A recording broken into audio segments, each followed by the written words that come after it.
Şoňa gödüň ýummallal. Siziň gödüňiz şoňa bana diktatorlyň statusyny berip oturýardyňyz. Ýa-ni şundan ruhsat almalygyny duýgu döreýär. He, bir zat diýjek bolan şundan ruhsat alma, feýjek bolan masa şundan ruhsat almalygyny düşünjän döreçek bolýar. Asoň nämetdi bu nomuram geçmedi. Indi bular dinarlyň duýgusyna diýmek üçin çykyş edip başladylar. Oradan edil, orada bayram ýungyany bir 10 kun galdy bolýan.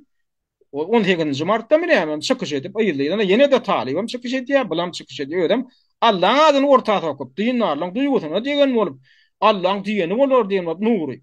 Allah bizim işimiz uğruna der diyen olup 30 Mart'ta iyiden saat 7'de hava bayram namazını okup yani günlük köşke taraf yola düşelim diyen olup ödem ne diye düşün diyen yola düşelim çıkış edelim çıkış edin yığınansın diyen o edelim ödem kakbut da hadir barcak gali düşünce de öyle.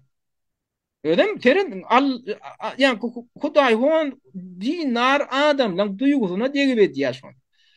Şimdi şulara şu oradani ara sokup Allah'ına mara sokup birazcık adalatsızlığım şeyden olup ara soksak belki bulan içinden tapılar.